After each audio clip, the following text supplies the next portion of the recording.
Et je faisais ma valise et je me suis mise à pleurer. J'ai dit à ma mère, maman, aide-moi, je vais pas y arriver. Non, je suis plus une immigrante. Ça fait des années. Arrêtez de dire ça. Mais c'est comme pour toujours marquer cette différence. Et ce faisant, ben, on ne se sent pas dans la société. 7 ans avant de comprendre une chose fondamentale ici. En France, quand on veut quelque chose d'une administration, peu importe, il faut gueuler. Parce que sinon, on n'a rien. Il y a deux crises quand on est immigrant.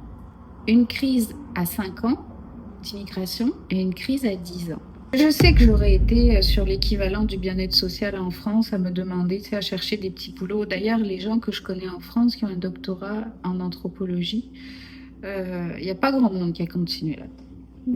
Quel est le message ou le conseil que tu donnerais à un nouvel immigrant? De venir te voir. Tu connais tous les programmes, toutes les astuces, le marché du travail, tu connais tout.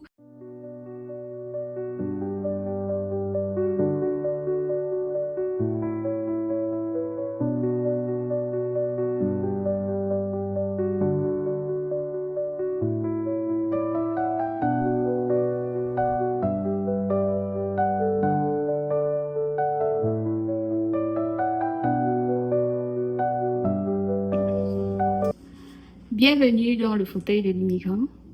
Aujourd'hui dans l'émission, nous recevons Béatrice, arrivée de France il y a plus de 20 ans. Nous allons parler de courage, d'adaptation et de reconstruction. Bienvenue Béatrice. Merci, bonjour Valentine. Bonjour. Alors, tu peux te présenter pour nous? Oui, bon, je m'appelle Béatrice, ça fait donc 20 ans que je suis ici. Je suis arrivée la première fois que je suis venue au Québec, c'était en 96-97, en échange étudiant. Et puis, j'avais passé une année donc à faire des cours à l'université. J'avais tellement été seule, j'étais en colocation avec deux autres personnes avec qui je partageais pas grand-chose et qui voulaient pas partager avec moi non plus. C'était deux Québécois. Et puis, j'ai failli partir d'ici en ne voulant plus jamais y remettre les pieds, jusqu'à ce que je prenne mon dernier cours. C'était c'était au niveau doctorat, et là, j'ai rencontré des personnes super qui m'ont donné le goût de revenir. Et puis, je suis revenue en 2001. Et j'ai rencontré aussi des gens, j'ai recontacté les gens que je connaissais. J'ai réfléchi et je me suis dit que je voulais m'installer ici. Alors, j'ai parlé de ce projet à mes parents, qui étaient contents que j'ai ce projet-là. Alors, j'ai fait les démarches. Et à l'époque, donc c'était en 2023, à l'époque, c'était très rapide d'avoir les papiers. Donc, je suis arrivée ici en novembre 2004. Ah, ça fait longtemps. J'ai connu les hivers, le premier hiver, comme tout bon Français qui arrive ici, qui a jamais vu la neige. Je me suis réjouie en octobre quand j'ai vu la neige, et puis après, j'ai trouvé que c'était très long. Et voilà. Donc, Ok. mon parcours a commencé comme ça. D'accord. Mais moi, je voudrais un peu qu'on parle de Béatrice avant son arrivée au Canada. Béatrice, avant son arrivée au Canada, ce qu'elle savait, c'est que, comme elle est anthropologue, elle avait assez peu de chance en France de trouver quelque chose dans sa branche. Et je sais que j'aurais été sur l'équivalent du bien-être social en France à me demander, tu sais, à chercher des petits boulots. D'ailleurs, les gens que je connais en France qui ont un doctorat en anthropologie, il n'y a pas grand monde qui a continué là. Donc, j'ai cherché une voie que j'ai trouvée en venant ici, mais en fait, j'avais plein de cette énergie qu'on a quand on arrive. J'avais envie de m'établir quelque part, et c'était ici. Donc, j'étais quelque part dans la naïveté, la légèreté pour arriver ici. Ok. Là, tu as directement répondu à ma prochaine question qui devait être pourquoi est-ce que tu as quitté la France? Mais avec ta réponse, on peut comprendre bien le pourquoi. Donc, c'est bien. Et est-ce que tu avais peur lorsque tu as pris la décision de t'installer ici? J'ai pas eu peur parce que je connaissais des gens. J'étais déjà venue. Donc, c'est pas comme arriver ici sans jamais y avoir mis les pieds. Donc, j'étais familière un peu avec la vie. Et il faut dire une chose qui est importante, c'est que quand on arrive dans le milieu universitaire, c'est pas du tout comme arriver dans le reste de la population. Quand on est à l'université, on côtoie des étudiants québécois, mais on côtoie aussi des étudiants étrangers. Et l'intégration est très très facile, justement. Je ne me suis jamais sentie étrangère à l'université, au contraire. Par contre, c'est différent quand on va dans le reste de la population. Donc, j'avais pas peur de ça parce que j'avais déjà des contacts et j'allais faire un postdoctorat ici. C'était décidé, j'avais déjà eu ma bourse. Donc, je ne suis pas arrivée ici en me disant je vais devoir chercher du travail, etc. J'avais déjà des contacts et je savais que j'allais commencer par un postdoctorat. Donc, c'est pour l'intégration, ça on en reparlera peut-être. Mais commencer, j'ai eu de la chance, mais commencer en ayant quelque chose, c'est différent que d'arriver. Ça dépend de ses diplômes aussi, mais avec un diplôme comme le mien, et de devoir chercher partout, essayer de se faire connaître. Alors de ce côté-là, non, j'avais pas peur. J'avais hâte de venir, mais c'est un déchirement quand on s'en va, évidemment, de sa terre natale. Ça, c'est quelque chose que je pense on a tous en commun. C'est vrai. Et bon, moi particulièrement, j'avais peur lorsque j'ai quitté mon pays, Oui, oui. mais pendant la préparation de mon départ, j'ai traversé plein de moments difficiles. Est-ce que toi aussi, il y a un moment en particulier dans ton départ, ta préparation à l'arrivée au Canada qui était particulièrement marquant? C'était de quitter ma famille. Ça a été terrible. C'est un moment émotif parce que j'ai perdu mes parents, donc ils sont plus là. Oh, Et je me souviens que je venais de passer ma soutenance de thèse, alors que ma famille était là. Et moi, je partais 3 jours après. C'est pas beaucoup. Et je faisais ma valise et je me suis mise à pleurer. J'ai dit à ma mère, maman, aide-moi, je vais pas y arriver. oh. Et elle m'a dit, Euh, allez, vas-y, c'est bien, il faut que tu ailles là-bas, fais ta valise. Et puis le déchirement de partir. Ça, vraiment, j'ai senti mon cœur qui était déchiré. Et il fallait, tu sais, comme l'oiseau qui quitte le nid, il fallait. Mais ça a été le moment le pire. Voilà. C'est vraiment le déracinement. Et en plus, on est à 6 000 kilomètres de la maison, donc c'est pas, c'est pas comme changer de ville. Alors ça, c'est le moment le pire, parce que pour le reste, j'étais tellement absorbée par la rédaction de ma thèse, et j'avais mes amis aussi. Mhm. Donc en fait, je faisais que ça toute la journée, je rédigeais toute la journée. Et quitter ma sœur aussi, ça a été très très dur, parce qu'après sa séparation, elle vivait en Italie, elle est venue s'installer dans la maison où j'étais moi aussi, c'est la maison de famille, et on était toutes les deux. Et puis, et là, ça a été très, très dur. Donc voilà, ça, c'est les moments les plus durs, je dirais. Se déraciner volontairement parce que c'est un choix. Je suis d'origine française. Je ne fuis pas mon pays. Si je reste dans mon pays d'origine, je vais être soignée, je vais pouvoir étudier, j'ai tous les droits. Donc, c'est pas quelqu'un qui quitte son pays pour avoir mieux ou parce qu'il craint pour sa vie ou sa sécurité. Donc, c'est un acte volontaire. Waouh. Waouh, c'est beaucoup des...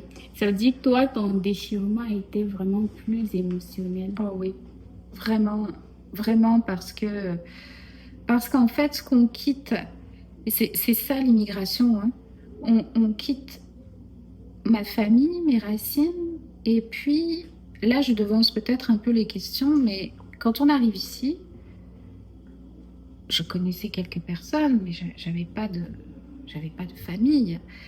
Et donc, ceux qui deviennent notre famille, ce sont les amis qu'on se choisit. Et ça fait des amitiés très fortes, mais ça fait des amitiés quand on les perd qui font mal aussi. Ça m'est arrivé ici. Ouais, c'est vrai. Et il y a deux crises quand on est immigrant. Une crise à 5 ans d'immigration et une crise à 10 ans. Celle de 10 ans, ça a été, mais celle de 5 ans, par exemple. En fait, elle a commencé quelques années avant. Les premières années, on fait ses repères, on connaît des gens, on est autonome dans ce qu'on fait, etc. C'est vraiment intéressant. Et je me souviens, tu vois, en pensant à cette entrevue, j'ai réfléchi à ça. Je suis descendue du bus, j'habitais à Québec, et j'allais chercher un livre que j'avais commandé dans une librairie. Et en descendant du bus, il faisait nuit.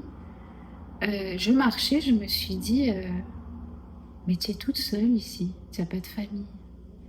Et ça a été le début de la crise, donc c'était peut-être 3 ans et demi, 4 ans que j'étais là, où je me suis rendu compte que j'étais seule, que ma famille, j'avais pas de famille. Et ça, c'est difficile à vivre. C'est la remise en question. Est-ce que je suis bien ici? Est-ce que je dois repartir? Mais si je pars, c'est sûr que j'aurai pas de travail. Donc je dois rester ici, mais est-ce que j'y suis bien? Avec des écueils aussi au niveau amical. Donc c'est des moments de remous qui sont difficiles. Alors là, on a le choix. Moi, j'ai connu des gens qui sont partis au bout de 5 ans. C'est le classique. Ils repartent au bout de 5 ans. Ou ceux qui restent. Et je ne pouvais pas repartir de toute façon, donc je suis restée. Et ça fait partie des étapes. Ouais. Je pense que c'est différent parce que tu es très intégrée, tu fais beaucoup de choses, tu as une fille et tu es complètement dans le tissu québécois. Donc ça va pas se jouer au même niveau, je pense. C'est ça, c'est quand... Et ça aussi, c'est un problème quand on avance dans l'immigration, c'est qu'à un moment donné, on n'est pas d'ici, on se le fait dire, même moi qui suis blanche, dès que j'ouvre la bouche, on sait que je ne suis pas née ici, et je suis plus de là-bas. Et c'est ça qu'on vit, c'est ça être immigrant, on n'est plus de là-bas, mais on n'est pas d'ici. Et on doit naviguer là-dedans jusqu'à accepter ça.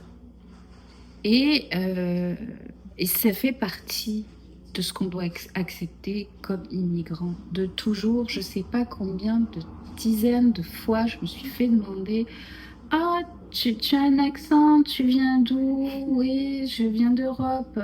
Ah oui, d'où ça? Vous devinez? Oui, de France. Bon, et d'où en France? Marseille, je sais, j'ai pas l'accent. » Ça a été des dizaines et des dizaines de fois, mais en même temps, ça montre la curiosité des gens. Et c'est une curiosité qui demeure toujours. C'est très typiquement québécois, ça. Oui, oui. Et quand moi j'ai affaire à des gens qui viennent d'ailleurs, je leur demande d'où ils viennent. Et certains me disent, ben, je viens de Laval par exemple, ou Montréal. Mais je sais qu'ils viennent d'ailleurs, mais je vais pas plus loin. Je dis, ah ok. Et des fois je dis, est-ce que tu es né ici? Pour éviter la question, ben, je t'ai repéré comme étranger ou étrangère, et puis là, je te demande d'où tu viens. Ouais.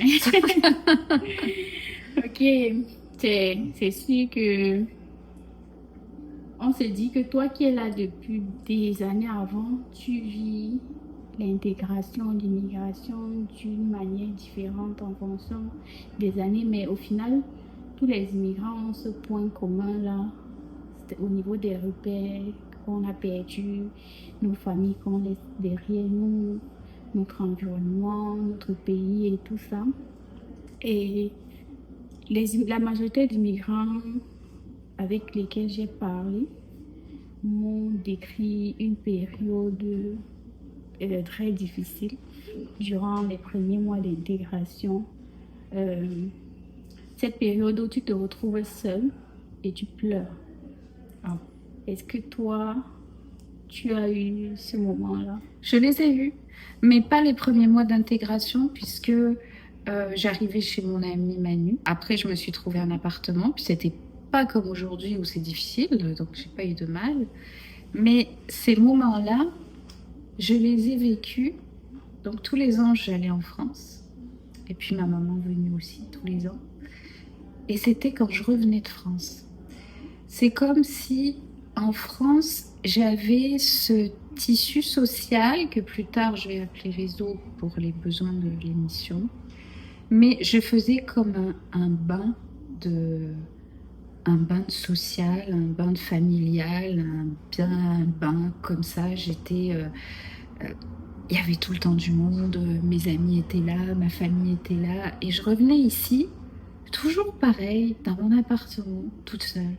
Et j'avais le blues du retour. Et ça, c'est quelque chose qui se vit, je le sais, je ne suis pas la seule à le vivre, mais le blues du retour. Et de se dire, je ne suis pas comblée ici au niveau social du tout, ni au niveau émotionnel, mais je ne peux pas retourner. Donc ça prend quelques jours, on va dire, mais la première fois qu'on le vit, c'est difficile. Après, on le sait, donc on peut se dire, attention, quand tu reviens, ne retombe pas. Et après, on reprend son quotidien, sa vie. Et après, ça passe. Mais ces moments, oui, ces moments-là, oui, bien sûr, bien sûr. Ok. Est-ce qu'il y a une différence marquante sur le plan culturel ou social entre la France et le Québec? Oui, pas mal. Parce que c'est un piège, en fait. Hein, parce que comme au Québec, on parle français, Oui. on pense que quand on va arriver ici, ça va être plus facile. Et pas du tout, parce que les codes de langage sont différents, parce que on appelle ça des systèmes de représentation, mais qu'est-ce que veulent dire les gens quand ils disent, quand ils parlent? Il faut un peu de temps pour saisir. C'est pas si facile que ça, et on n'est pas toujours compris non plus. Et ça fait presque des quiproquos, des accros culturels comme ça aussi. Oui, je me souviens de ça, j'ai mis 7 ans, parce que je m'étais 7 ans avant de comprendre une chose fondamentale ici. En France, quand on veut quelque chose d'une administration, peu importe, il faut gueuler, parce que sinon on n'a rien. Quand on arrive d'un autre pays, on va prendre la grille de lecture de son pays et on va l'appliquer sur la culture dans laquelle on est. Ça marche pas. C'est-à-dire que moi, pour obtenir quelque chose, j'étais comme en France, je gueulais. Et là, j'ai constaté, en France, la porte s'ouvre, on a les infos quand on fait ça. Ici, quand on fait ça, la porte se ferme, il n'y a plus rien à faire, on nous répond. Ça m'a pris 7 ans avant de comprendre. C'est pas que j'étais forcément agressive, mais je pouvais être insistante sur quelque chose. Donc, il y a ça, déjà, qui est différent. Ça m'a pris 7 ans avant de comprendre ça. Et il y a plein de petits détails qui sont aussi des irritants. J'ai mis aussi beaucoup de temps, je comprenais pas. C'est quelque chose que je comprends un peu maintenant, mais les Français sont pas les immigrants préférés des Québécois. Wow. Ouais, et ça, je me le suis fait dire. Et ça me fait penser à une chose, j'essayais de m'intégrer. J'ai beaucoup essayé de m'intégrer. Alors à l'université, c'était facile, mais j'essayais de m'intégrer en dehors aussi. Et à un moment donné, j'étais dans un groupe de prière. Enfin, tous les mois, il y avait quelque chose de prévu. Et puis, un jour, on est allé manger ensemble. Et puis, moi, j'arrive dans la salle où on devait manger. C'était un restaurant. Puis là, il y avait une table avec quelques personnes et tout le reste de la table était libre. Et je demandais, est-ce que je peux m'asseoir là? On me dit non, c'est pris. Est-ce que je peux m'asseoir là? Non, c'est pris. Je vais à une autre table. Je dis, est-ce que je peux m'asseoir là? Non, c'est pris. Et je les regarde, je dis, mais enfin, il n'y a personne qui est assis là. Ouais. Et là, je les ai entendus parler entre eux. Et j'ai entendu, oui, c'est ça, elle est française. Et là, ça m'a gelée complètement. Je suis allée vers quelqu'un que je connaissais. Je lui ai dit, ne pose pas de questions et amène-moi un arrêt d'autobus. C'est ce qu'il a fait, il n'a pas posé de questions. Je suis rentrée chez moi et ça a été terrible parce que là, je me suis dit, j'essaie de m'intégrer à toute force, mais on ferme la porte. Et ça, je me suis dit, toi, tu le vis, mais il y a des gens qui le vivent au quotidien et qui vont le vivre pendant des années. Donc, c'était pas grand-chose, mais j'ai compris la douleur de ce que c'était. Donc, je me faisais rejeter. Et après, il y a des gens qui m'ont appelé pour s'excuser de l'attitude de ces gens-là et tout ça, mais je suis plus jamais revenue. J'étais blessée, vraiment. Vraiment, je me disais, mais j'arrive pas à m'intégrer. Et ça fait partie aussi d'une chose que je sais pas combien il faut vivre d'années ici pour qu'on arrête de nous appeler des immigrants. Ça, des fois, je parle avec des gens assez vertement d'ailleurs, parce que je dis, mais arrêtez de dire des gens issus de l'immigration. Quand ça fait 5 ans, 10 ans, 20 ans qu'on est là, on n'est plus des immigrants, c'est terminé, on est des citoyens. Arrêtez avec ça, tu sais, pour marquer la différence. Ça, c'est quelque chose qui m'énerve. Vraiment, non, je suis plus une immigrante, ça fait des années. arrêtez de dire ça, mais c'est comme pour toujours marquer cette différence. Et ce faisant, ben, on ne se sent pas dans la société. Parce qu'on nous dit encore, ben, tu viens d'ailleurs, ben, tu viens d'ailleurs. D'ailleurs, je renchéris, j'ai suivi un cours cet hiver à l'université Laval, et pour m'inscrire, moi je me suis dit, j'ai le passeport canadien, on va arrêter de me dire que je viens d'ailleurs. Aïe. Qu'est-ce qui s'est passé? À partir du moment où on coche la case né à l'extérieur du Canada, alors ça y est, les questions commencent. Et j'ai été obligée de fournir mon certificat de sélection du Québec, qui a plus de 20 ans, pour pouvoir m'inscrire à ce cours. Wow. Et je me suis dit, à un moment donné, ça suffit. Et là, l'Université Laval, je ne sais pas si c'est une mesure du gouvernement, mais ils ne voulaient pas accepter le passeport comme preuve de citoyenneté. Là, je les ai appelés, je leur ai dit, là, c'est du délire. C'est un document officiel. Comment j'aurais fait obtenir mon passeport si j'avais pas la citoyenneté? Et là, ils ont cru me faire une fleur en me disant qu'ils acceptaient ça.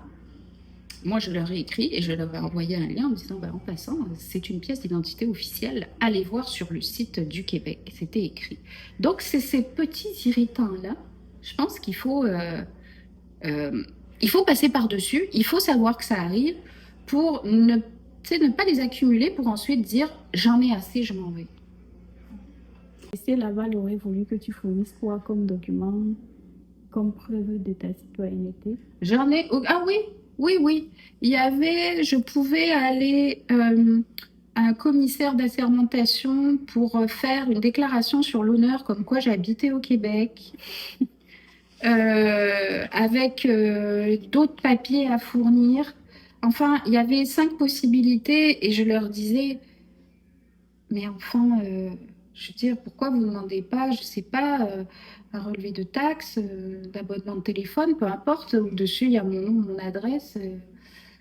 Donc, c'était pour justifier que je vivais au Québec, mais je trouvais ça absurde. Donc, c'était tellement compliqué et je me disais, mais je me rappelle pas que c'était aussi compliqué avant. Donc, peut-être que ça s'est complexifié au niveau de l'immigration aussi, depuis des années. Wow. On s'est dit qu'une fois que tu as le passeport, c'est bon, tu peux voter, tu es considéré comme un citoyen. Mais toi qui es là depuis 20 ans, tu as déjà ta citoyenneté, tu continues à vivre, pas au quotidien, mais quelquefois, c'est cette remarque qui te laisse croire et comprendre que tu n'es pas d'ici, tu n'es pas chez toi. Ça me fait penser un peu à la société japonaise. J'ai habité quelques mois. Et là, en fait, c'est pas une société dans laquelle on s'intègre. C'était pas mon but non plus, parce que je n'allais pas y habiter. Mais il y a toujours une petite préférence pour les natifs japonais. Et ici, je dirais, j'y fais plus attention. Ça ne me touche plus. Mais ça m'a beaucoup énervée pour ce qui est de l'inscription à l'université. En fait, ce qui m'énerve, c'est, comme je disais tantôt, d'être encore appelé immigrant. Ça devrait plus être. Et tout ça parce que, en l'occurrence, j'ai un accent qui est différent. Donc, c'est ça qui est difficile, mais j'y fais plus attention. Ça va peut-être encore m'arriver, mais c'est moins important que ça l'était. Parce que j'ai vécu ici. Donc, c'est peut-être ça aussi qu'on gagne en restant. Oui, non, on s'habitue, on s'adapte. On s'adapte. C'est vraiment une adaptation. Puis là, il y a plusieurs façons de s'adapter. On s'intègre, ou on s'assimile.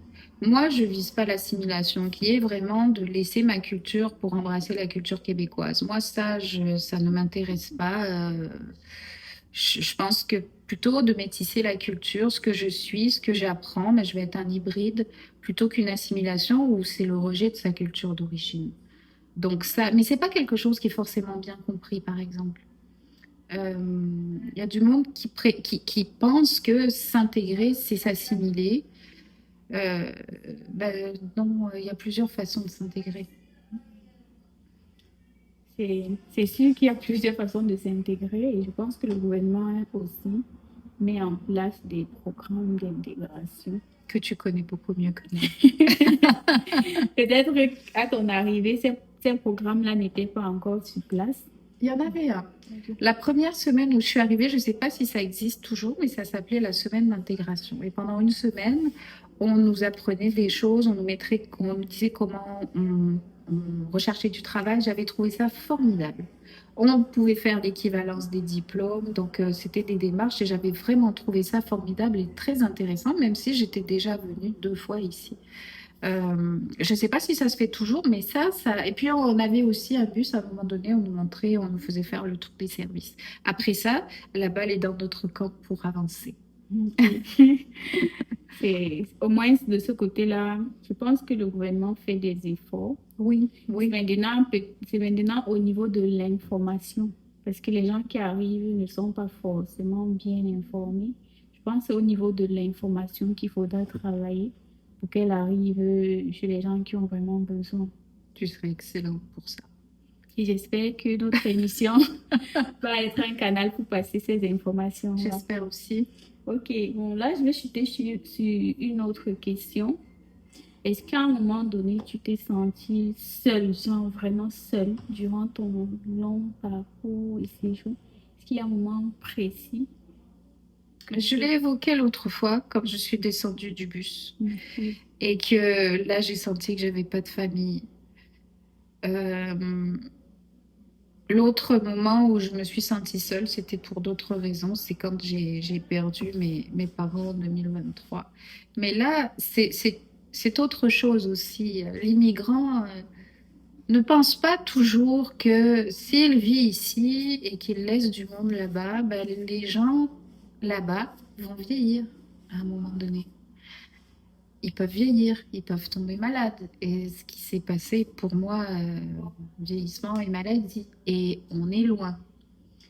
Et il y a des fois où on est pris, notre cœur est ailleurs parce que une personne qu'on aime est malade, euh, et on est ici. Et on ne peut pas être sur place. Et une des choses qu'on perd, et ça, tu vois, ça rejoint ta question, est-ce que tu t'es senti seule? C'est cette proximité qu'on n'a plus, de pas pouvoir aller manger à midi quelque part, de pas rencontrer une amie pour passer l'après-midi, une amie qu'on a de là-bas, ne pas aller manger le dimanche chez ses parents ou avec sa famille. C'est ça, et ça, j'ai trouvé ça très, très douloureux. oui, Et cette proximité, elle se recrée virtuellement, mais ça reste que, tu sais, voilà, le, la proximité, le quotidien, tout ça n'existe plus. Donc, on se sent, oui, on se sent seul des fois parce qu'on n'a pas ça. Et puis aussi, un autre moment, ah oui, il y a bien sûr les fêtes.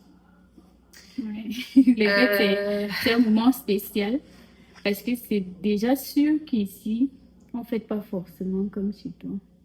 Bah déjà, une chose qui m'avait étonnée et blessée aussi, alors les fêtes, ça peut être un vrai supplice, hein. Notamment, évidemment, la fête de Noël. Parce que je me souviens, je chantais dans une chorale aussi, à Québec. Et puis, ce qui m'avait vraiment étonnée, c'est que tous les membres de la chorale savaient que j'avais pas de famille ici. Il y a personne qui m'a invitée à venir. Personne. Ils savaient très bien qu'après la messe, puisqu'on chantait à la messe sur N4, ils savaient très bien que j'allais rentrer dans mon appartement et que je serais toute seule. Tandis que eux allaient fêter avec leur famille. Mais il n'y a personne qui a pensé à me dire, bah, Béatrice, est-ce que tu veux venir? Est-ce que ça te ferait plaisir? Pas du tout. Et ça, c'est une autre chose qui est particulière, je trouve, dans la société québécoise, c'est que euh, on dit les Québécois sont chaleureux, etc. Oui, c'est vrai. Mais est-ce que ça va plus loin? Est-ce qu'ils ouvrent la porte de leur maison comme ça? Moi, je ne l'ai pas vécu. Ça a été rare. J'ai une amie que j'aime beaucoup, qui est québécoise. Ça a été très facile avec elle tout de suite. J'ai évidemment mon homme, euh, avec qui, évidemment, là, les choses ont changé parce qu'en le connaissant, évidemment, ça adoucit aussi la vie. Il y a Manu, dont je parle assez Assez souvent. souvent. Bien sûr, je connais aussi d'autres personnes, mais ça peut être un vrai supplice. Savoir que tout le monde est chez soi à fêter Noël. Et moi, surtout, pour moi, le Noël, c'est le 24 au soir. C'est là qu'on le fêtait avec ma famille. Combien de fois je me suis retrouvée seule le 24 au soir? Un vrai supplice. À attendre absolument que le 24 passe, que le 25 arrive, parce que le 25, nous, on fêtait le 24 au soir. Et le 25, ben oui, on fêtait aussi, mais tout le monde était fatigué. Et puis on se voyait à midi, on faisait un super repas, le 24 comme le soir. Mais le 25, c'est moins grave que le 24 au soir. Et ça a été donc à ces moments-là, c'est très dur. Il y avait aussi un moment donné Pâques qu'on fêtait aussi, indépendamment du fait religieux, parce que c'était une occasion de se retrouver aussi. Et je me rappelle qu'une fois, j'ai invité deux personnes qui étaient seules pour Pâques et puis j'ai fait à manger parce que personne ne nous invitait. Cette personne nous invite. Alors ça m'est arrivé après d'avoir des invitations, mais plus par les gens de l'université. Et ça me faisait très très plaisir. Donc je crois que c'est ça. Les moments où on se sent seul, ce sont les moments où on est supposé fêter avec les siens, quand on n'a pas de famille. Ok. Est-ce que dans ces moments de solitude, tu as regretté ton choix? J'ai jamais regretté mon choix, mais j'ai jamais regretté mon choix, mais j'ai trouvé ça tellement difficile. Quand tu disais, il y en a ici, au bout de quelques mois, ils pleurent et tout ça, ça m'est arrivé. Vraiment, ça m'est arrivé le 24 décembre. En plus, En plus, ben oui, parce que c'est encore pire là. Et puis au bureau aussi, c'était presque drôle parce qu'une fois, il y a une femme au bureau avant les vacances de Noël qui se plaignait parce que là, elle allait devoir prendre la voiture et puis faire quasiment toute la province et qu'elle allait revenir crever avec tous les repas et tout ça. Et moi, je l'ai regardée, j'ai dit, mon Dieu, comme j'aimerais avoir tes problèmes. Et là, d'un seul coup, elle s'est reprise et elle a dit, oui, c'est vrai. Tu sais, les gens se plaignent le ventre plein. Moi, j'aurais aimé dire, ah, je suis crevée, je vais être obligée d'aller visiter l'un et l'autre et tout ça, mais j'avais pas ça à faire. J'avais pas de grand repas à prévoir. Tu sais, c'était ça. Ça a été ça pendant des années. Donc, c'est surtout ces moments-là. Et puis après, quand le 25 arrive, je me souviens d'une fois, il y avait Manu. Je chantais à la chorale. Elle était venue le 24 au soir. Et elle avait prévu, on avait acheté des petites bouchées. Et puis, on avait mangé le 24 au soir. Le 25, on était allé au cinéma. J'avais trouvé ça super. Une autre amie d'il y a longtemps, on était juste deux, mais l'esprit de Noël était là. Elle était d'origine ukrainienne. Malheureusement, on s'est perdu de vue. Et il y avait des choses ukrainiennes à manger. Et elle avait l'esprit de Noël. J'avais passé un Noël formidable. Après, plus tard, ça a été avec mon homme qu'on a passé des Noëls très agréables aussi. Mais entre ces différentes périodes-là, c'était différent. c'est différent. C'était différent. Donc voilà. Wow. C'est ça aussi la beauté de l'immigration, plus particulièrement celle du Canada. Il y a quand même cette diversité-là. Tu vois, il y a un Noël, tu as fêté avec une Ukrainienne, l'autre Noël, Oui, tu es avec un Québécois, un autre Noël, tu es avec une Française. Ça, c'est vrai. ce mélange-là, c'est comme au travail, tu peux avoir un collègue chinois, un autre qui est africain, un autre qui est des États-Unis, un autre qui est de la Russie. Mais on arrive à vivre ensemble.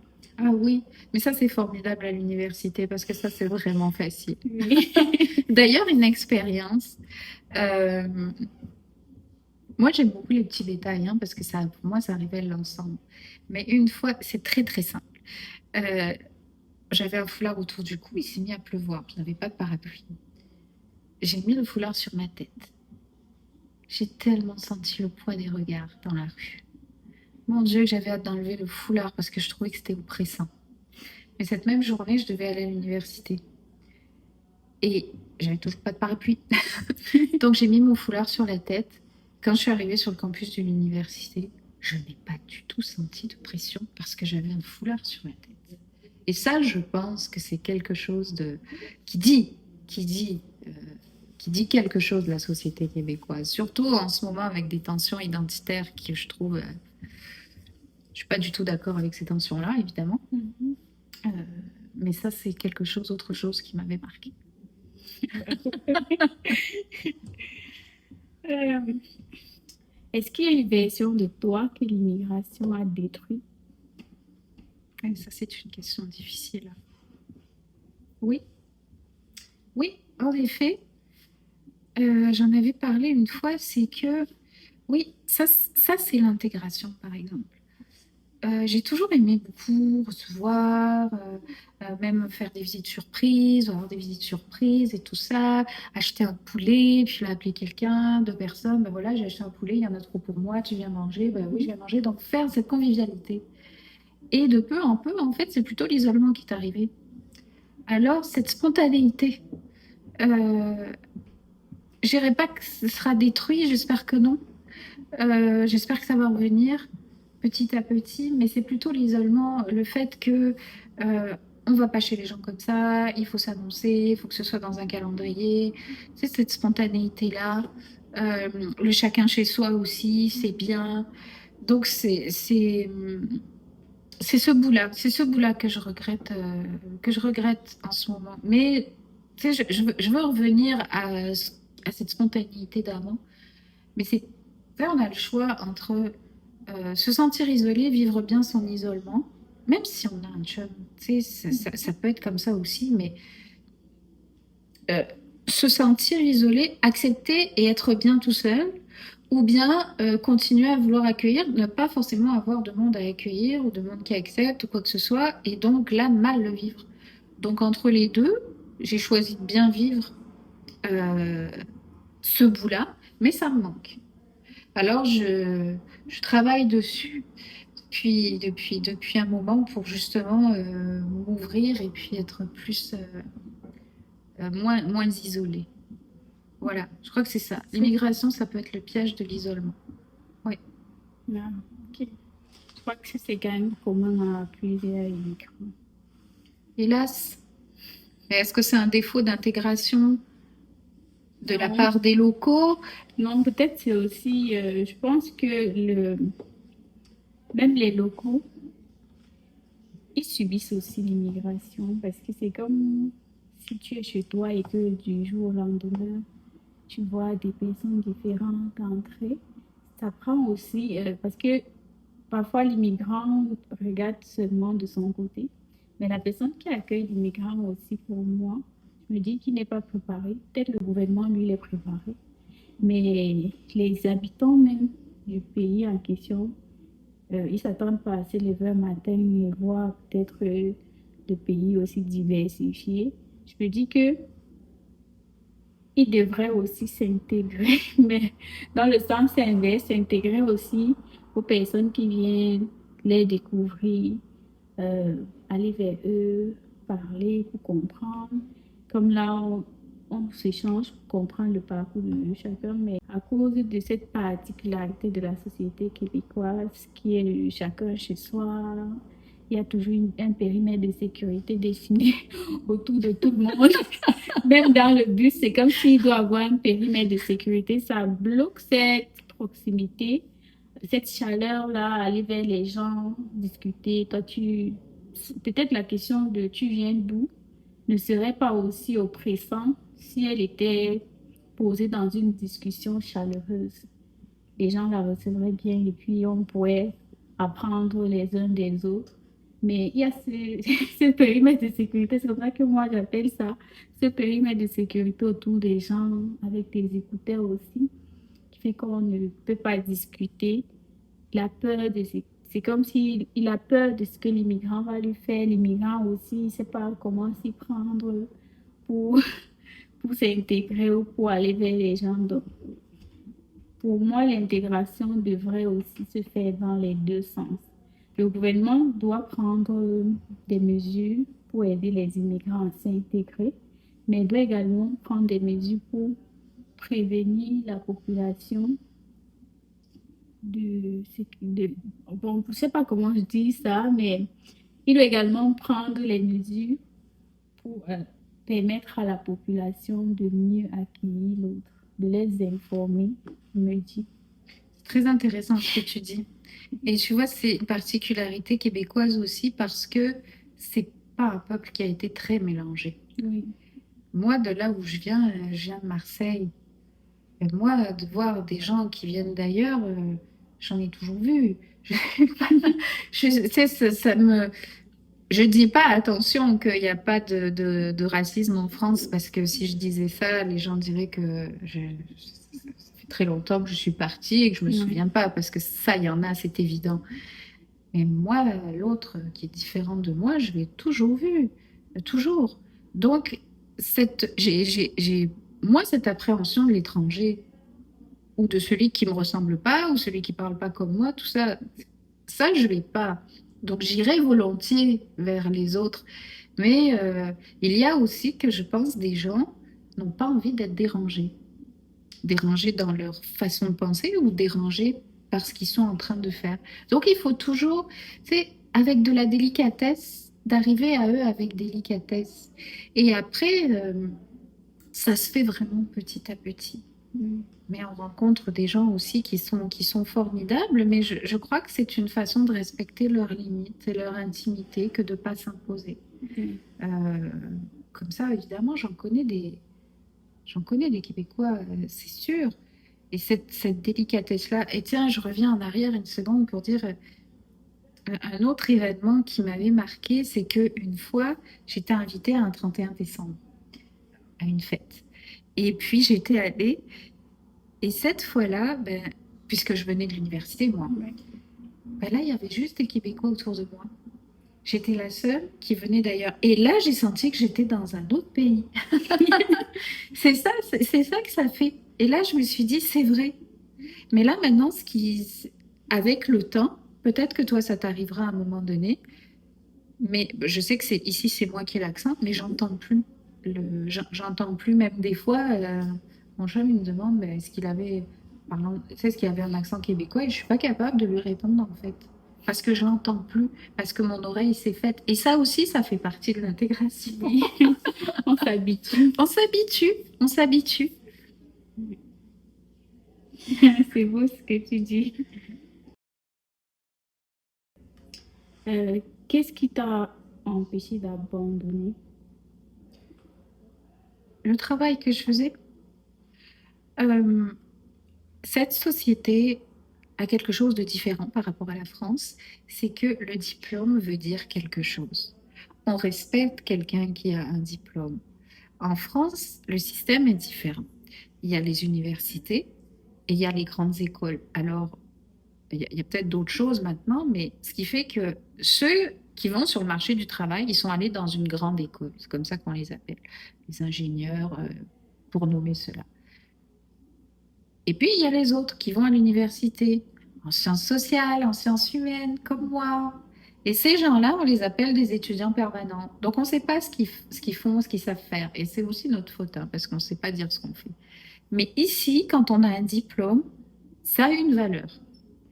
Donc, ce qui m'a empêché de partir, c'est que ici, j'étais capable de travailler, de gagner ma vie et d'être indépendante financièrement, de ne pas avoir à demander de l'aide, par exemple, de ma famille.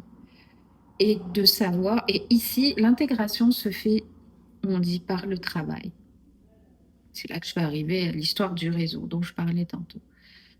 Quand on essaie de... Parce que j'ai aussi cherché du travail. Mais ça, foutu réseau. Il faut avoir un réseau, il faut avoir rentré dans un réseau. Ça, je l'ai entendu des dizaines de fois et j'en avais marre. Avoir un réseau, ça veut dire qu'on a des contacts qui permettent d'avoir un laissez-passer. Comme du piston, comme des pistonnets. Pistonner, ça veut dire qu'on va te donner une place, mais là, c'est au moins te faire rentrer. Donc, on sait, le premier barrage, c'est la secrétaire qui va fermer toutes les portes et d'arriver à passer cette porte pour pouvoir accéder à quelqu'un qui va entendre ce que tu veux faire ou ce que tu proposes. Ça, c'est le premier problème. Moi, j'avais déjà quelques contacts. J'ai fait un post-doctorat, j'avais des contacts. C'est comme ça que j'ai trouvé du travail. Ça se fait petit à petit. Mais c'est ce fichu réseau. Et si on n'a pas de réseau, et ça, quelqu'un qui arrive ici, il va l'entendre, il te faut un réseau, fais-toi un réseau, etc. C'est pas toujours évident. Donc, ce qui, moi, m'a empêché de repartir, c'est que j'étais capable de m'assumer financièrement ici, d'avoir mes repères et finalement de faire ma vie. Si j'avais été dans une situation où j'avais pas de travail, je trouvais pas de travail, c'était difficile, où je supportais pas la température, par exemple, comme il y en a qui, Mhm. pour lesquels c'est le cas, là, ça aurait été différent, je pense. Ok. D'accord. Est-ce que tu as forcément mené des combats? C'est quoi le plus grand combat que tu as mené ici? En termes d'immigration, Et en termes sur ton parcours d'intégration. bah, le deuil de mes parents.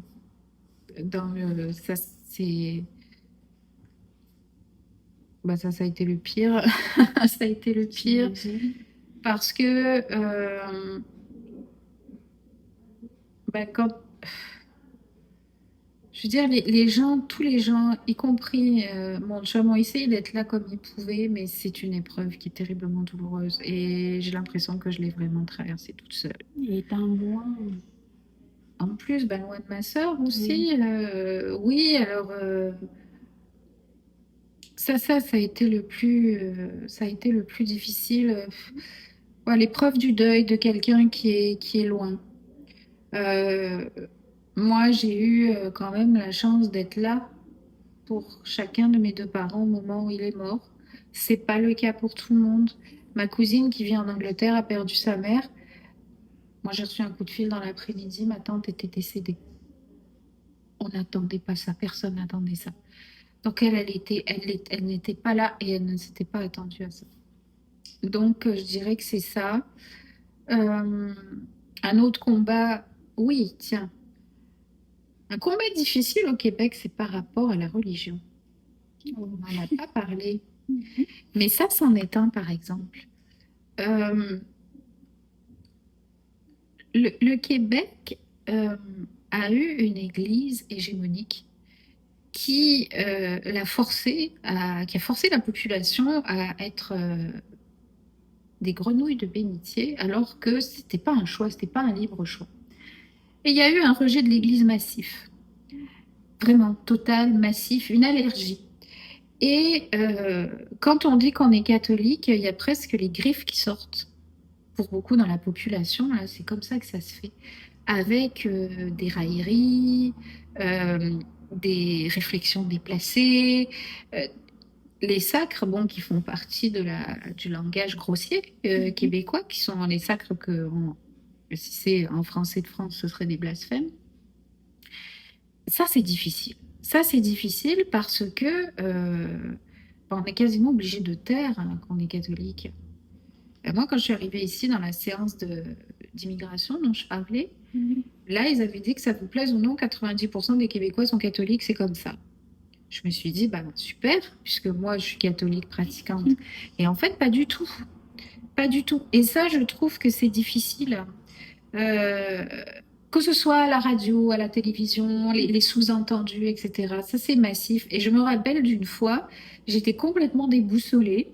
J'avais téléphoné à une amie et j'avais dit, je suis en désarroi spirituel. Bon, déjà, à l'église, c'était que des têtes blanches, pas beaucoup de mouvements. Enfin, c'était comme si c'était une religion pour rétrograde complètement, pour les vieux. Quand j'arrivais là, en France, on peut pas dire que c'est un pays, mais en tout cas, on a quand même cette liberté de religion et on est quand même, là vraiment, je sens que des fois, on tire des cailloux un peu vite. Donc ça, c'est difficile. Ça, c'est un combat.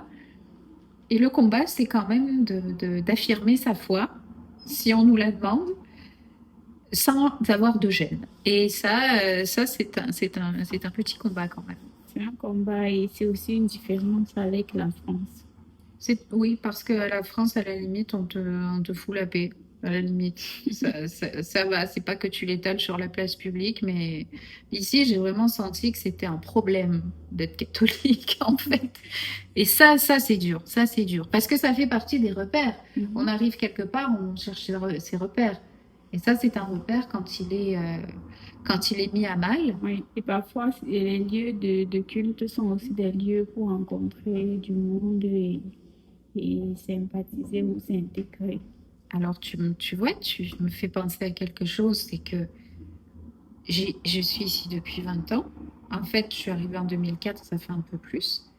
Mais pendant 20 ans, je ne connaissais personne qui allait à l'église. Et même si j'allais à l'église tous les dimanches, je n'ai rencontré personne. Il n'y a personne qui est venu à moi jusqu'à ce jour 2023, en décembre, où il y a l'agente pastorale qui est venue me voir pour savoir si ça m'intéressait de faire une rencontre de nouveaux arrivants. Bon, je lui ai dit que moi, ça faisait un moment, mais je connaissais personne. Tu n'étais qu'une nouvelle arrivante. Non, mais je connaissais personne dans l'église. Et après, bah, c'est comme ça que toi et moi, on s'est rencontrés. Donc, ça a été une chose fabuleuse. Mais en attendant, pendant 20 ans, bah, j'allais à la messe toute seule. Je repartais toute seule à la messe. Et je ne connaissais personne qui allait à la messe. Voilà. Et voilà. Alors qu'il y a une vie qui se passe. Mais ça, bon, ce serait un autre débat de l'Église québécoise aussi qui a besoin d'un petit peu d'air frais, qui amène justement les immigrants. Et ça, ça fait tellement de bien. Oui, c'est un peu de chaleur. Oui, un peu de chaleur, un peu de naturel aussi, beaucoup de naturel. Beaucoup de naturel qu'on a perdu. Euh, aujourd'hui, aujourd'hui, est-ce qu'il y a une chose pour laquelle tu te sens fière? Oui, finalement, je suis fière de m'être intégrée parce que j'ai réussi. Euh, je suis fière d'avoir passé les différentes épreuves et d'être toujours là. Quand je suis en France, curieusement, je fais bien en sorte qu'on sache que je vis au Canada parce que je suis fière de vivre au Canada. Ouais. Euh, et j'aime un peu marquer ma différence par rapport à ça. Donc quand je suis en France, je me sens vraiment canadienne et je suis fière de l'être. Et puis par exemple, l'épisode de la pandémie qui a été difficile pour beaucoup de gens, j'étais contente d'être ici. Si j'avais été en France à ce moment-là, qu'ils avaient fermé les frontières, je ne me serais pas sentie chez moi. Ça prend énormément de temps de se sentir chez soi. Et on peut y arriver, mais moi, ça m'a pris énormément de temps. C'est pas toujours ça encore, mais ça m'a pris beaucoup de temps. Donc, ça veut dire qu'aujourd'hui, tu te sens plus chez toi au Canada qu'en France. Oui, comme je disais, pas d'ici, plus de là-bas. Donc, et même on le voit pour toutes sortes de choses. Le système de santé, je sais mieux comment il fonctionne ici qu'en France. Mes repères sont ici. Je n'ai pas de repères dans la société française. Ça fait 20 ans quand même, ça fait un bout de temps. Donc il y a des choses, je ne sais pas du tout comment ça marche, ou comment ça s'appelle, ou comment. Même des fois, j'oublie comment on appelait certaines choses. Et j'ai le terme québécois qui me vient. Donc je peux dire que oui, je me sens plus ici chez moi. Oui, c'est vrai. Ça prend tellement de temps, mais c'est possible. C'est super. Qu'est-ce que tu aimerais dire à Béatrice d'il y a 20 ans? C'est une belle question. J'aimerais lui dire, il va y avoir des bouts difficiles, euh, des bouts pour lesquels tu ne seras pas préparé, mais ça vaut la peine d'essayer. Et confiance. Et confiance.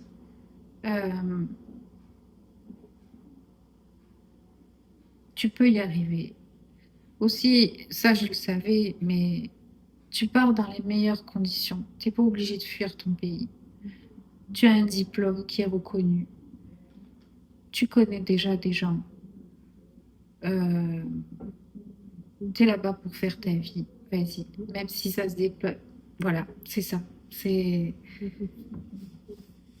Ça va être difficile parfois, mais tu vas y arriver.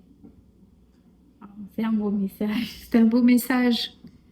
Mais je crois que c'est un message qu'on peut dire avec l'expérience. Et puis, quelque part, heureusement qu'on ne sait pas c'est ce qu'on va traverser.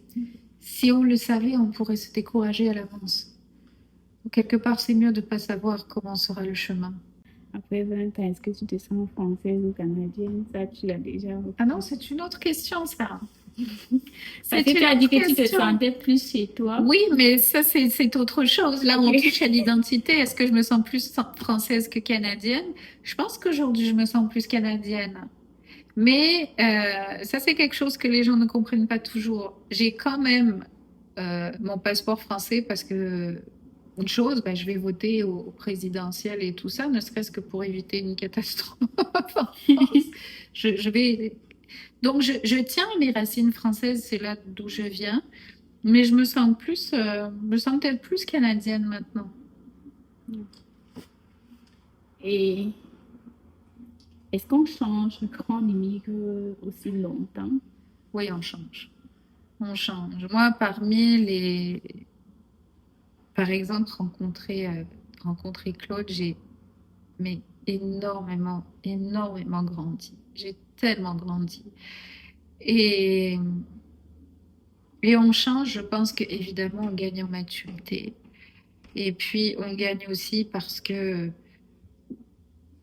quelque part, enfin dans mon cas, en tout cas, je peux pas m'appuyer sur. Tu sais, on a cette espèce de, comment dire, de sécurité affective Mhm. quand on a une famille qu'au fond je n'ai pas. Je n'ai plus. J'ai ma sœur. Mais c'est cette espèce de cocon où on se dit, quoi qu'il arrive, il y a ça. Donc, on est obligé d'avancer. Donc, c'est, je dirais, la maturité. Peut-être certains diront force, je sais pas, je n'irai pas jusque-là, je sais pas, mais grandir et avancer et être capable de se débrouiller seul aussi. Et puis trouver aussi les moyens de se débrouiller si on a un problème ou pas, aller chercher des aides parce que la société québécoise est très bien par rapport à ça. On peut aller trouver de l'aide Mhm. aussi. J'en ai bénéficié à plusieurs reprises.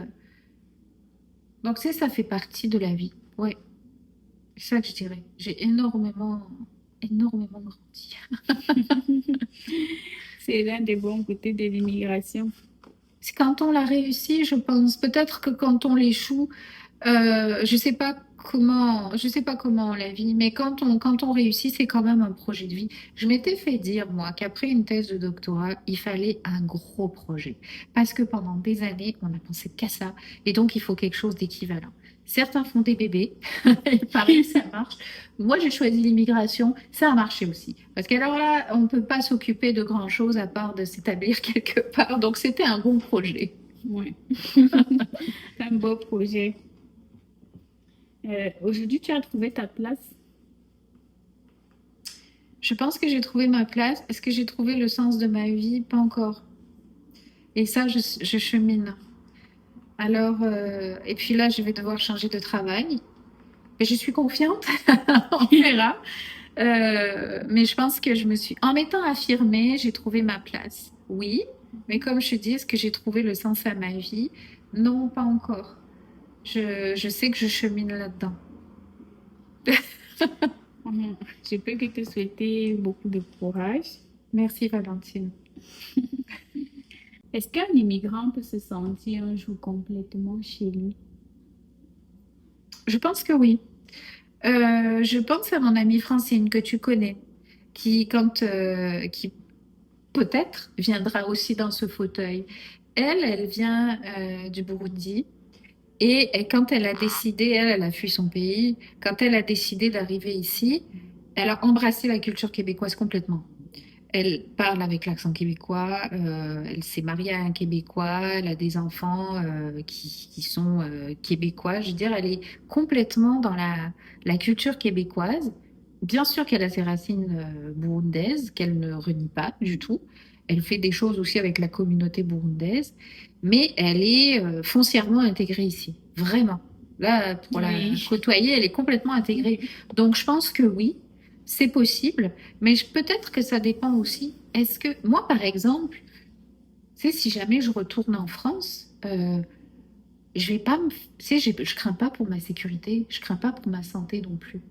Si je vais dû fuir mon pays, euh, je pense que là, c'est différent. Là, moi, je ne l'ai pas fui, donc je suis complètement intégrée, oui, mais je sais, la France est quelque part. Quelqu'un comme Francine, elle est complètement intégrée ici, elle a embrassé la culture québécoise, elle est complètement québécoise. Donc, tu vois, je pense que ça dépend. Si on fuit son pays, je pense que la variable est C'est différente. différent. Oui, C'est vrai. oui. C'est vrai. Quel est le message ou le conseil que tu donnerais à un nouvel immigrant? De venir te voir. Tu connais tous les programmes, toutes les astuces, le marché du travail, tu connais tout. Quelqu'un qui arrive, non, mais sans rigoler, je t'avais dit, il faudrait inventer un agent d'immigration. Et là, toi, Agent d'intégration. agent, oui, c'est vrai, tu as raison, pas agent d'immigration, agent d'intégration, tu serais extraordinaire parce que tu as accueilli des Merci. gens qui sont en une semaine, qui ont trouvé passer une entrevue, trouver du travail, les enfants à l'école, avoir les cartes de compétences. Enfin, je veux dire, c'est fou. Donc, des gens comme toi, ce serait drôlement précieux. Alors, bon, évidemment, je dirais la première chose à faire, c'est faire ses papiers d'immigration pour être résident permanent, mais depuis son pays. Parce que les gens qui sont ici, ça traîne en longueur, ils sont dans un statut entre les deux, puis pendant ce temps, ils peuvent pas vraiment travailler. On sait que les permis de travail, ça se change pas forcément en résident permanent. Donc moi, je dirais, si c'est possible, s'ils sont pas en danger, si les conditions sont favorables, qui s'attendent d'avoir leur papier pour arriver, parce que comme ça, au moins, en arrivant, on peut étudier, on peut être soigné, on peut travailler. Déjà, n'importe où. Même si c'est un petit travail, peu importe, mais on peut. Donc ça, ce sera un premier conseil. Si c'est pas ça, bon, on va laisser faire les papiers d'immigration. Euh,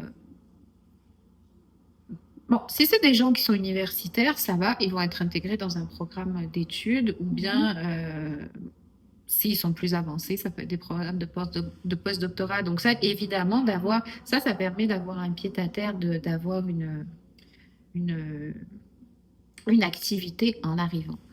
Donc, moi, c'est ce que je dirais à quelqu'un. Essayez de faire vos papiers avant, parce que je connais des gens ici qui attendent leurs papiers, qui sont sur une patte, qui savent pas s'ils vont être renouvelés, qui n'arrivent pas à faire leurs papiers. Et je trouve que c'est affreux comme situation, parce que vraiment, ils sont toujours suspendus à un fil et ils savent pas s'ils vont être renvoyés. Certains ont été renvoyés d'ailleurs cette année. Donc, moi, je dirais, arrivez ici avec vos papiers, avec votre statut. Ensuite, il faut se faire connaître, mais je pense qu'il faut trouver une porte qu'on puisse ouvrir. Tu vois, alors c'est pour ça que quelqu'un comme toi, tu as les clés d'arriver à trouver. Certainement qu'il doit y avoir des programmes d'immigration pour trouver du travail, des choses comme ça. Il faut se faire entourer Il faut par les bonnes il faut se personnes. faire entourer et il faut pas hésiter à aller vers les ressources qui sont disponibles. Ça, c'est pour les gens qui sont Ouais. vraiment immigrants et qui peuvent travailler.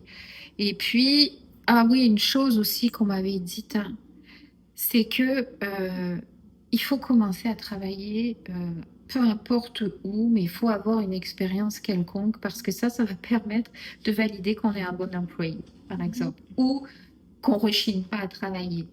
Donc, qu'on puisse avoir une référence, même si c'est juste dans un restaurant, peu importe là, Oui.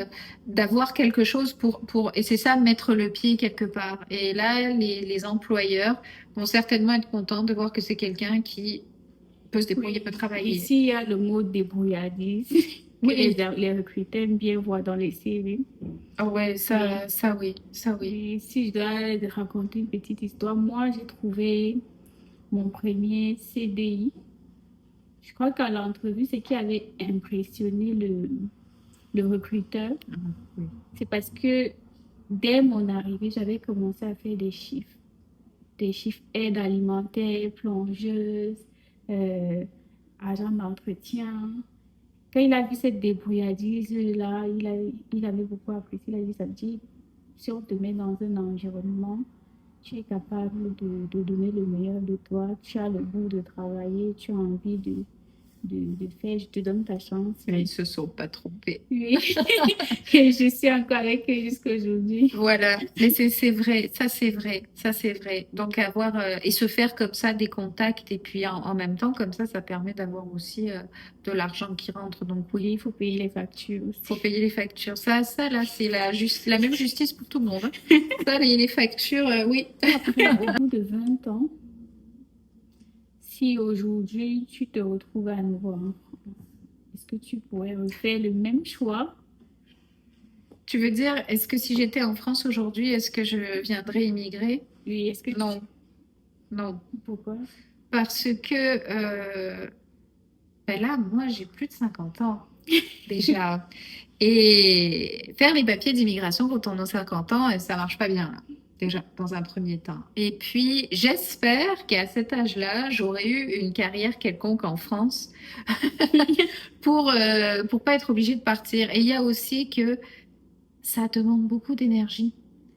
Beaucoup, beaucoup d'énergie. Donc, quand je suis arrivée ici il y a 20 ans, j'avais toute l'énergie pour tout commencer. Et on en a vraiment besoin. Donc là, des fois, je me dis, ne serait-ce que changer de province, par exemple. Et cette histoire de réseau. Oh, cette histoire de réseau. C'est quand on a, en fait, et ça fait partie, je sais pas si c'est un avantage ou un inconvénient, mais quand on est quelque part et qu'on a un réseau, on n'a pas envie de partir parce que ça a tellement été compliqué que quand on en a un, on veut le garder. On dit qu'on commence à qu'on on est intégré dans un endroit comme par exemple, on marche dans la rue, on croise quelqu'un qu'on connaît. C'est aussi simple que ça.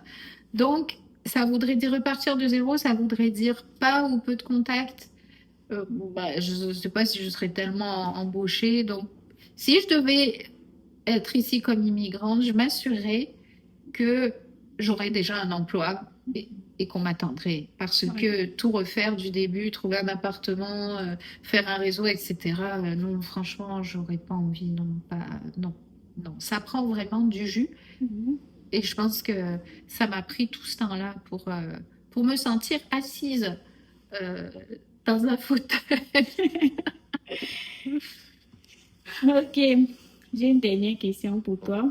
Oui, Est-ce que tu pourrais résumer ton parcours en une seule phrase? je suis partie de France avec l'espoir que j'allais devenir autonome financièrement, que j'allais travailler, que j'allais avoir une vie, que j'allais avoir des amis, que j'allais être bien. Et au fur et à mesure, c'est ce qui est arrivé. Bravo. Je me rends compte quand je te parle qu'au fond, c'est pas si mal. Comme les Québécois disent, c'est pas si pire. C'est pas si pire. C'est pas si pire. La première fois qu'on entend ça, par exemple, quand je suis arrivée de la France, c'est que la première fois, il y a deux choses. Il y a quand j'ai entendu pas si pire, vraiment, j'ai fait un arrêt sur image. Vraiment, là, j'avais jamais entendu ça. Et l'autre chose, par exemple, c'est que un propriétaire qui me faisait visiter un appartement, il parlait de sa blonde. Et là, moi, je me suis dit, quand même, tu sais, de qualifier une femme par sa couleur de cheveux. Et je trouvais ça assez affreux. Et puis après, on comprend qu'une blonde, c'est une copine. Puis un jour, j'ai dit à mon chum, ben, tiens mon blond. Et il m'a dit, surtout ne dis pas ça. Parce qu'en fait, c'est une grande insulte. Ça fait partie des choses qu'on apprend. Tu sais, il y a tout n'est pas bon à dire. Oui. C'est pas le copier-coller. Souvent, on Non, se dit non, si on dit ça, ça veut dire qu'on peut dire, mais c'est pas la même chose. c'est pas la même chose. Il y a plusieurs mots, mais on n'a pas parlé des anglicismes, mais il y a plusieurs choses sur lesquelles on peut se tromper. Bon, moi, ce que je vais te dire, c'est vraiment merci. Merci à toi. Merci d'avoir partagé ton histoire, ton parcours avec nous. Ceux qui viennent d'arriver, qui pensent qu'ils traversent des difficultés, peuvent bien voir que toi qui es là depuis une vingtaine d'années, tu traverses aussi des difficultés, tu en as traversé et peut-être tu vas encore traverser. Certainement. Mais une chose est sûre, après avoir discuté avec toi, c'est sûr que tu as toutes les armes pour traverser le reste des preuves. Merci Valentine. On les acquiert, ces armes. Bon courage à tous ceux qui ont ce parcours d'immigration devant eux. Merci. Merci Valentine.